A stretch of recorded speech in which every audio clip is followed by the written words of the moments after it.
Autre sujet, cette fois à La Seyne, hors manifestation, un homme a été neutralisé par la police. Est-ce que vous pouvez nous expliquer un petit peu ce qui s'est passé ?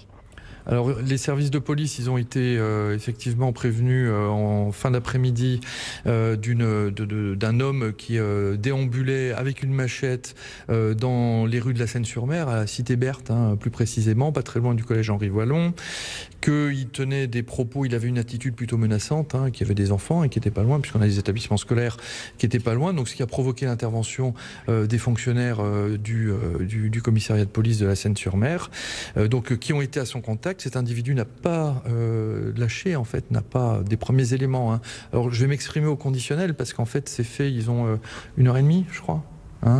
Donc en fait on est voilà, donc voilà, ça fait 1h30 et donc l'enquête elle vient à peine, et les enquêtes plutôt, elles viennent à peine de débuter. Donc je m'exprimerai au conditionnel, et les éléments que je vous donne là aujourd'hui maintenant, c'est des éléments qui peuvent être contredits demain en fonction des résultats de l'enquête. Mais les faits tels qu'ils se dessinent au regard de ces premiers éléments qu'on a, c'est que les fonctionnaires de police, donc la BST de la Seine-sur-Mer est intervenue.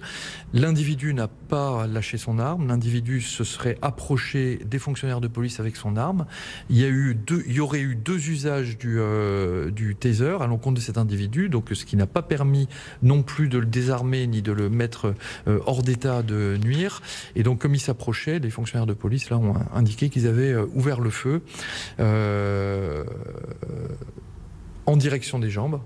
Ont-ils indiqué donc aux premiers officiers de police judiciaire intervenants, et donc il y a 6 coups de feu qui ont été tirés, et la personne est décédée quelques minutes plus tard, après l'intervention des sapeurs-pompiers qui ont essayé de la réanimer.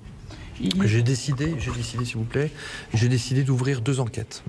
La première enquête, elle a été ouverte et elle vise donc les violences qui ont été commises par cette personne avec sa machette, sans qu'il y ait, semble-t-il, de contact avec les victimes, mais on analyse comme étant des violences commises avec cette machette à l'encontre de tiers qui ne sont pas identifiés pour l'instant, et puis à l'encontre des fonctionnaires de police. Et puis la deuxième enquête, donc cette enquête, elle a été confiée à la division de la criminalité territoriale de la DIPN 83 à Toulon.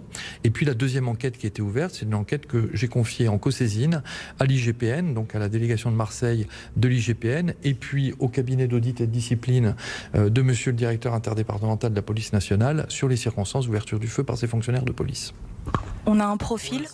On n'a pas de profil, on n'a pas encore l'identité de cet individu, on n'a pas encore, je dirais, les éléments sur la prise de toxiques éventuelle, la prise d'alcool éventuelle, et on n'a pas non plus d'éléments sur ses éventuels antécédents judiciaires. On parle devant un collège, il n'y a pas eu de blessés au niveau des enfants ? A priori, il n'y a pas eu de contact entre, mais je dis bien c'est a priori, il n'y a pas eu de contact entre cet individu et les mineurs qui étaient à proximité.